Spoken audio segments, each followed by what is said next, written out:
So students, we are continuing with our chapter Indo-Pak China.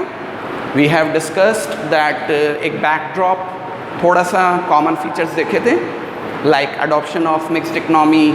शुरुआत में mixed economy रखी गई, गवर्नमेंट सेक्टर को ज़्यादा रोल दिया गया, प्राइवेट सेक्टर का कम रोल रखा गया, ऐसे कुछ पॉइंट्स हमने पढ़े थे. देन वी सेड दैट पूरी इकनॉमी को हम 4 पॉइंट पे डिस्कस करेंगे तीनों चैप्टर्स, तीनों कंट्रीज़ में. GDP growth which is already done. The other 3 points were occupation structure, demography and human development. GDP growth is already done. Now we are going for occupation structure. Occupation structure का मतलब सीधा सा है percentage of population in 3 sectors of economy. Those 3 sectors are primary, that is agriculture, second is secondary, that is industries, and third is tertiary. तो कितना कितना percent आपकी population का इन तीनों सेक्टर्स में जा रहा है, that we are talking about occupation structure.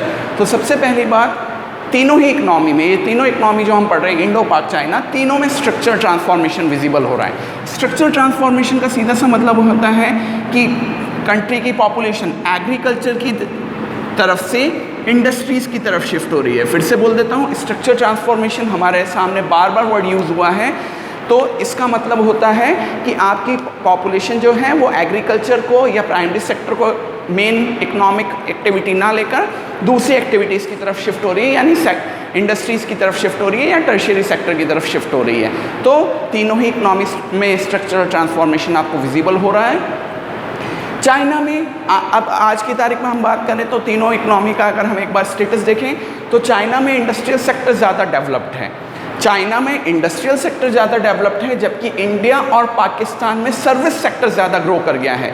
अगर आप पिछले चैप्टर्स थोड़ा याद करें, ग्लोबलाइजेशन वगैरह, तो इंडिया के बारे में आपने पढ़ा था कि इंडिया में सर्विस सेक्टर, प्राइमरी सेक्टर, आपके सर्विस सेक्टर जो है वो इंडस्ट्री से ज़्यादा बेटर ग्रो कर गया है ड्यू टू ग्लोबलाइजेशन इफेक्ट. तो वही बात हम ये डिस्कस कर रहे हैं कि चाइना में इंडस्ट्रियल सेक्टर सबसे बड़ा सेक्टर बन के उभरा है, जबकि इंडिया और पाकिस्तान में सर्विस सेक्टर. और यहाँ पे मैंने हिंट भी दिया है कि इंडिया और पाकिस्तान में सर्विस सेक्टर, और स्पेसिफिकली इंडिया के रेफरेंस में बात करूँ तो ग्लोबलाइजेशन इफेक्ट का इसके ऊपर बहुत ज़्यादा इम्पैक्ट हुआ है. ग्लोबलाइजेशन के बाद हमारे यहाँ सर्विस सेक्टर ज़्यादा उभर कर सामने आया है.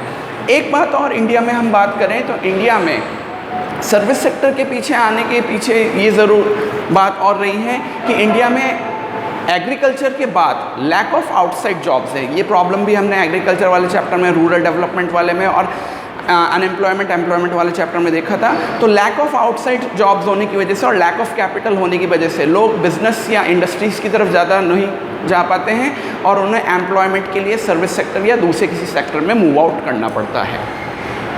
एक चीज़ और, चाइना में इंडस्ट्रियल सेक्टर ज़्यादा बेटर रिफॉर्म्स या ज़्यादा बेटर क्यों डेवलप हो गए हैं, तो इसके रीजंस हैं कि एक तो वहाँ जीएलएफ कैंपेन का मतलब था ग्रेट लीप फॉरवर्ड, जो कि 1958 में आया था.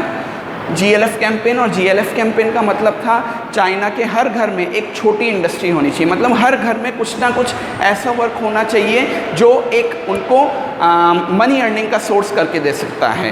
तो चाइना ने 1958 में ही जीएलएफ कैंपेन स्टार्ट कर दिया था, हाउस होल्ड इंडस्ट्रीज़ की तरफ बहुत ज़्यादा ध्यान दिया था.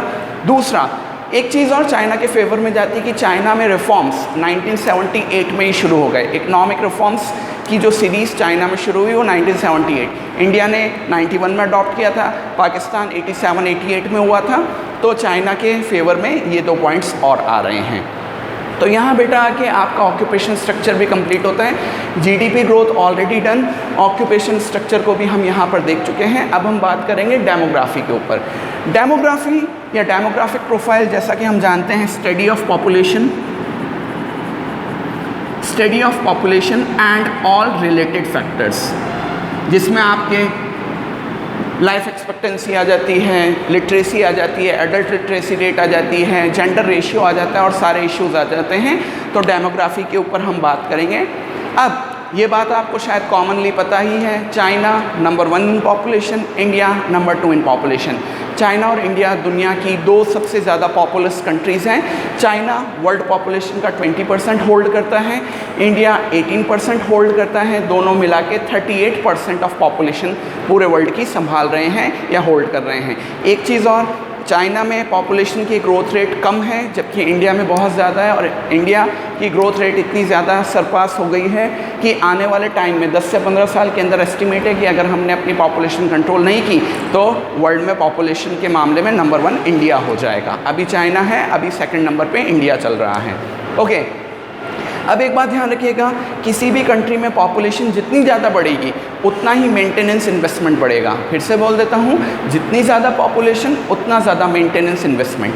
मेंटेनेंस इन्वेस्टमेंट का मतलब क्या होता है? Investment to maintain existing life standard. अब आप देखिएगा, जितनी ज़्यादा पॉपुलेशन उतनी ज़्यादा demand of food, cloth, shelter, उतनी ज़्यादा सर्विसेज की डिमांड, उतनी ज़्यादा इंफ्रास्ट्रक्चर की डिमांड, तो हर तरीके की डिमांड बढ़ जाएगी। और हमें चाहे हम कैपिटलिज्म में जा रहे हैं, चाहे सीपी में जा रहे हैं, इकोनॉमी को चलाना है तो ये सारी चीज़ें हमारी जनता को प्रोवाइड करानी पड़ेगी। एम्प्लॉयमेंट प्रोवाइड कराना पड़ेगा, एजुकेशन प्रोवाइड कराना पड़ेगा, बेसिक फैसिलिटीज़ प्रोवाइड करानी पड़ेगी।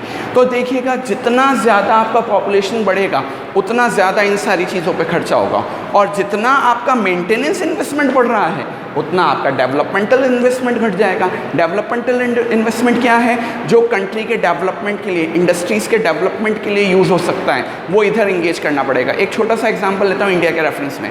इंडिया में आज भी गवर्नमेंट रिसेंट कुछ ईयर से पब्लिक स्कूल्स में, यानी कि जो सरकारी स्कूल्स है उसमें बच्चों को free of cost dress provide करा रही है, free of cost books provide करा रही है, मिनिमम फीस पे वर्क कर रही है, मिड डे मील प्रोवाइड करा रही है। खर्चा गवर्नमेंट की जेब से जा रहा है। हॉस्पिटल्स की बात करें तो गवर्नमेंट हॉस्पिटल्स में सर्जरी जैसी मेजर ट्रीटमेंट भी आपकी फ्री ऑफ कॉस्ट हो रही है। आपको केवल 5 से 10 रुपये की पर्ची कटानी और आपका ट्रीटमेंट फ्री हो रहा है। अब सोचिए, इसके लिए पैसा कहाँ से आ रहा है? ऑब्वियसली गवर्नमेंट की जेब से आ रहा है। अब सोचिए, अगर हमारी पॉपुलेशन कम होती और ये सारी चीज़ें गवर्नमेंट को ना करनी पड़ती तो इतना सारा पैसा कंट्री के डेवलपमेंट में जाता, कंट्री में industries, jobs, employment, infrastructure development में आता, लेकिन वो सब नहीं हो पा रहा है। यानी मेंटेनेंस इन्वेस्टमेंट ज़्यादा है तो डेवलपमेंटल इन्वेस्टमेंट कम पड़ गया। ओके, एक चीज़ और, अभी वही डेमोग्राफी का सेक्शन चल रहा है। फर्स्ट पॉइंट ये था, सेकेंड ये हो गया। नंबर 3, 2 पॉइंट जो चाइना के फेवर में जा रहे हैं। नंबर 1, चाइना की पॉपुलेशन ग्रोथ रेट जो है वो मॉडरेट हो चुकी है। इंडिया बहुत हाई रेट पे चल रहा है बेटा, अभी मैं आपको डेटा बता रहा हूँ तो उसमें आपको पता चलेगा कि चाइना की पॉपुलेशन ग्रोथ रेट बहुत स्टेबल है जबकि इंडिया की पॉपुलेशन ग्रोथ रेट बहुत हाई है। ऐसा इसलिए है, आप देख सकते हैं 1979 में चाइना की पॉपुलेशन 1.33% पर एनम बढ़ रही थी। हर साल अराउंड 1.33% उनकी पॉपुलेशन का ग्रोथ रेट था, जो आज की तारीख में 0.47 आ गया है। 0.47 की परसेंटेज रेट पे ही है, जबकि इंडिया की करंट ग्रोथ रेट आपकी देखिएगा 1.76% और पाकिस्तान की 1.8% आ रही है। और यही चिंता का विषय है, इंडिया बहुत ज़्यादा ग्रोथ रेट पे वर्क कर रहा है, पॉपुलेशन ग्रोथ रेट पे वर्क कर रहा है। Sorry to say, but India के बारे में एक रेफरेंस कहा जाता है कि Indian beds are more fertile than its land. हमारे यहाँ के बैड्स जो हैं वो हमारे खेतों से ज़्यादा फर्टाइल है। तो इसका सीधा सा मतलब है कि हमारे यहाँ पॉपुलेशन बहुत ज़्यादा हो रही है, और पॉपुलेशन के मामले में हम 10 से 15 साल के अंदर चाइना को सरपास करने वाले हैं। अब देखिएगा, चाइना ने अपनी पॉपुलेशन ग्रोथ रेट को कम कैसे किया? तो उन्होंने एक बहुत स्पेशल पॉलिसी फॉलो की, दैट इज़ OCP। OCP का फुल फॉर्म होता है वन चाइल्ड पॉलिसी। चाइना ने सालों से 1979 से ही वन चाइल्ड पॉलिसी को अडॉप्ट किया, जो 2015 तक चलती रही।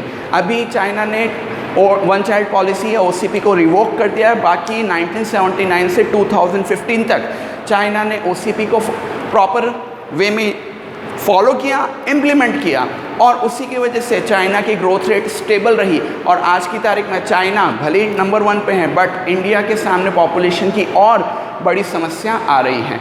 तो ध्यान रखिएगा बेटा, ये OCP वन चाइल्ड पॉलिसी 1971 में थी। इसमें ये कहा गया कि आप मैरिड कपल हैं, आप एक बच्चे से ज़्यादा नहीं कर सकते, और अगर करेंगे तो आपको जो सरकार की तरफ से मिलने वाले बेनिफिट्स हैं वो सब नहीं मिल पाएंगे। ओके, ये 2015 में रिवोक हो गई थी। चाइना के फेवर में एक चीज़ और आती है कि चाइना का एरिया अगर हम इंडिया से कंपेयर करें तो चाइना का एरिया दुनिया में बहुत बड़ा है, जबकि इंडिया बहुत छोटा देश है in terms of area. I guess China का जो ओवरऑल एरिया आता है that is I guess 2nd और 3rd number in the whole world. जबकि इंडिया 7th नंबर पे है इन टर्म्स ऑफ एरिया। फिर से बोल देता हूँ, चाइना का जो एरिया है वो अराउंड 2nd या 3rd पोजीशन पे है इन द होल वर्ल्ड, यानी बहुत बड़ा एरिया है, जबकि इंडिया 7th नंबर पे आ रहा है। इसी वजह से हमारे यहाँ पर आपको पॉपुलेशन डेंसिटी बहुत हाई मिलेगी, जबकि चाइना में पॉपुलेशन डेंसिटी बहुत कम मिलती है। इसका एरिया एक बार देख लेते हैं। चाइना का जो पॉपुलेशन डेंसिटी है वो 143 पर स्क्वायर किलोमीटर है। 143 पर स्क्वायर किलोमीटर का मतलब है 1 स्क्वायर किलोमीटर एरिया में वहाँ 143 पर्सनस का रेजिडेंस है या रहते हैं, जबकि इंडिया में आता है 382 और पाकिस्तान में आता है 225। तो देखिएगा, चाइना का एरिया बड़ा होने की वजह से वहाँ पे पर स्क्वायर किलोमीटर पे प्रेशर कम पड़ रहा है, जबकि इंडिया में आप देख सकते हैं कि एरिया कम होने की वजह से बहुत ज़्यादा आपको क्राउड देखने को मिलेगा। एक चीज़ और, अर्बन पॉपुलेशन का परसेंटेज हम देखें तो चाइना में 51.3% ऑफ पॉपुलेशन अर्बन है, पाकिस्तान में 37.2 और इंडिया में 31.2, यानी इंडिया में सबसे कम अर्बन पॉपुलेशन का परसेंटेज मिलेगा। एक चीज़ और, जेंडर रेशियो की अगर हम बात करें, जेंडर रेशियो का मतलब है वुमन पर 1000 मैन, यानी 1000 मैन के ऊपर वुमेंस कितनी हैं या 1000 के रेशियो में मैन और वुमन का कितना रेशियो है। तो इंडिया में है जस्ट 940, चाइना में है 950 और पाकिस्तान में है 952। तो स्टिल हम देख सकते हैं कि जेंडर रेशियो में तीनों ही कंट्रीज़ स्ट्रगल कर रही है, बट स्टिल इंडिया में सबसे वर्स्ट कंडीशन आपको देखने को मिलेगी। तो यहाँ आके बेटा आपका डेमोग्राफी या पॉपुलेशन का या उसके इंडिकेटर्स का सेक्शन ख़त्म होता है। फाइनल टॉपिक जिसके ऊपर हम इन तीनों इकनॉमिक्स को कंपेयर कर रहे हैं, that is human development. Human development के बेटा कुछ इंडिकेटर्स होते हैं जो हाईलाइट करते हैं कि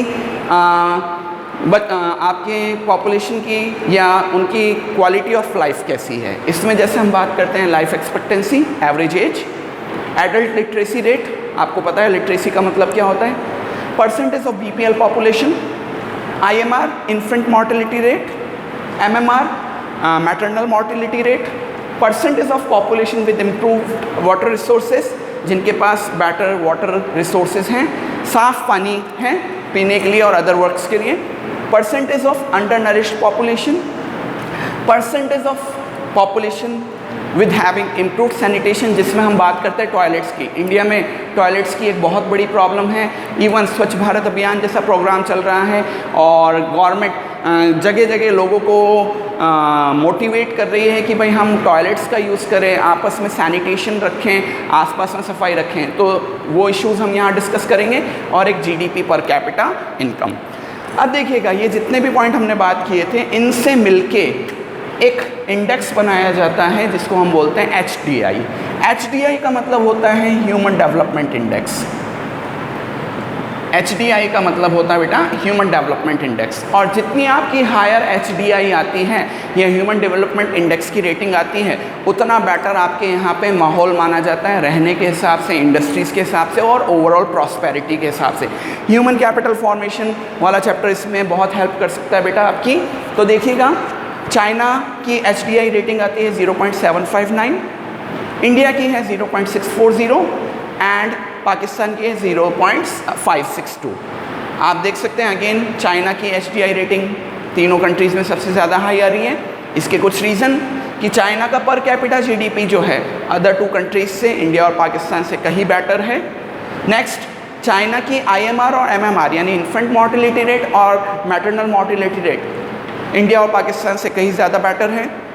और साथ के साथ चाइना में जो पब्लिक है उसके पास बेटर सैनिटेशन और वाटर रिसोर्सेज की फैसिलिटीज़ हैं, जो हमने यहाँ बात की थी, percentage of population with improved water and sanitation facilities. तो चाइना में इन 3 पॉइंट्स की वजह से कहीं ना कहीं HDI बेटर परफॉर्म कर रहा है।